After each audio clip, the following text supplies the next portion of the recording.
È molto triste essere vissuti in una bugia, senza nemmeno una risposta soddisfacente alle domande fondamentali, che poi si racchiudono in una sola: cosa ci facciamo qui? È chiaro che viviamo in un sistema di dipendenza, paura, confusione della realtà, intolleranza. Il potere ci fa credere ciò che vuole. Ci tratta come servi stupidi o animali da tenere in gabbia. E la cosa disarmante è che noi non solo gli crediamo, ma lo aiutiamo a tenerci in uno stato di semi-incoscienza. Anzi, dopo secoli di condizionamenti, siamo i primi a desiderare una realtà illusoria, oggi più che mai promossa dalla TV e dalla cosiddetta istruzione obbligatoria. Ma come siamo arrivati a questo punto così basso per l'umanità? Andiamo indietro nel tempo per qualche risposta. Risaliamo a Enoch, Gilgamesh, ai Veda, alla Bibbia, al Mahabharata, a Esiodo, a Ovidio. Tutti suggeriscono che ci sia stato un creatore. Per quanto riguarda chi ha creato il creatore, questo va veramente oltre la possibilità di ognuno e persino dei testi più antichi. Noi quindi siamo stati creati o clonati e sistemati in questo habitat acquario, forse per essere utilizzati come schiavi, forse come minatori nell'estrazione e raccolta dell'oro, la cosiddetta età dell'oro. Gli dei vigilavano su di noi, ma mentre loro volevano obbedienza cieca, gli uomini aspiravano alla libertà, quindi non tutto filò liscio. Inoltre ci furono litigi e ribellioni fra gli stessi dei o ingegneri aiutanti. Una parte di loro avrebbe voluto maggiore potere decisionale, ma non fu ascoltata. Anzi, fu estromessa dal progetto e fu cacciato dalla plancia di comando per essere esiliato sulla terra appena creata. La guerra degli dei.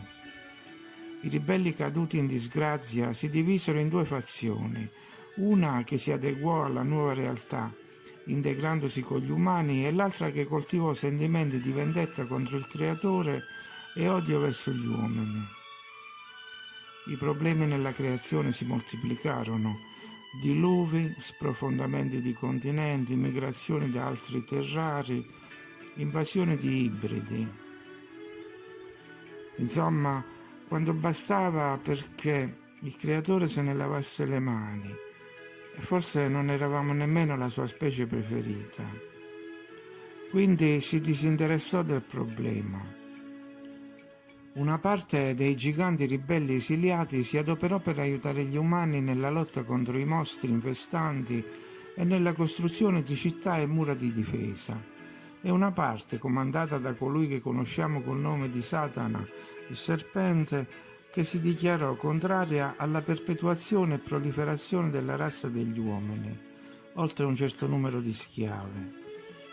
Incominciò così il conflitto fra le due specie, di cui una che vuole annientare l'altra e l'altra che risponde con la sua forza vitale innata. I punti di rottura sono state le guerre. La più terribile durò 18 giorni, 5.000 anni fa. L'India aveva allora una popolazione maggiore di quella di oggi, ma fu indotta a dividersi in due eserciti: famiglie contro famiglie, fratelli contro fratelli, padri contro figli. Così 1,5 miliardi di persone morirono a Kurukshetra. I campi sono ancora colorati di rosso per il sangue versato. Solo in 24.000 sopravvissero, e ora l'India ha di nuovo 1,5 miliardi di abitanti. Le guerre però, condotte con cadenza regolare fino ai giorni nostri, non hanno risolto il problema, per cui la strategia per il controllo della terra sta cambiando. Le persone, rese stupide, vengono manipolate.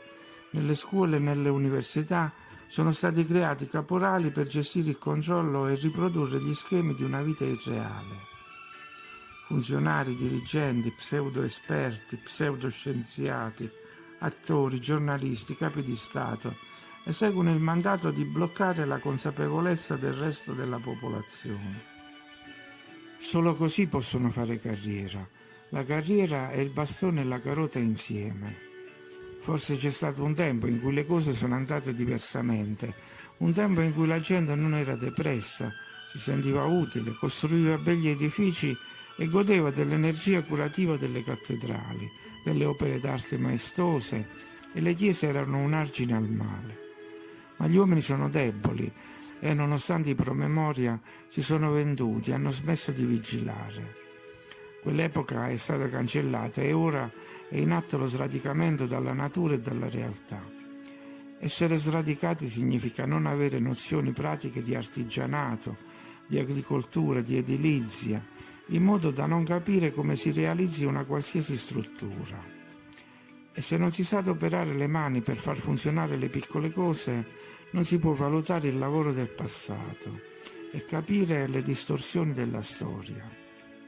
Il potere non vuole che si insegnino cose utili, ma solo cose astratte. È passato il messaggio che un bambino intelligente si sa tutto sui dinosauri. Chi capisce veramente come funzionano le cose viene spinto indietro. Tanti piccoli azzeramenti. E se proprio un numero crescente di persone comincia a mettere in discussione la narrazione unica, ecco allora un grande azzeramento. Ed è così che le civiltà si sovrappongono al castello o a scatole cinesi. Quelli che arrivano dopo trovano i resti di quelli di prima. Qualcuno dice: ma cosa mi cambia sapere dell'esistenza dei giganti? Non è tanto il sapere se c'erano oppure no, ma scoprire chi ha mentito e in quale misura. Insomma, prendere coscienza, anche se l'espressione suona antiquata. E prendere coscienza anche del fatto che le élite non sono onnipotenti, non sono organismi perfetti. Se lo fossero, non andrebbero ancora in giro a corrompere e destabilizzare. Anche loro sono immerse in una realtà sfuggevole, che non riescono a cambiare come vorrebbero dopo migliaia di anni. Sono schiacciati dal peccato originale. Loro furono cacciati dall'Olimpo. Gli ex angeli ribelli sono diventati diavoli pieni di rancore. Ecco con chi stiamo convivendo. Attueranno piani diabolici, indurranno paura e disperazione, ma non potranno sopprimere l'idea della libertà. Forse ci sarà una fine, una ulteriore stratificazione di civiltà, ma poi ci sarà un nuovo inizio. I sopravvissuti, invece dei soli templi e cattedrali, questa volta troveranno anche i grattacieli, che il potere cercherà di far passare per obelischi di vetro o tombe elevate al cielo. Ma ci sarà sicuramente qualcuno che prima o dopo si chiederà: ma come può essere vera questa storia? Come potevano fare edifici così alti con piccoli scalpelli?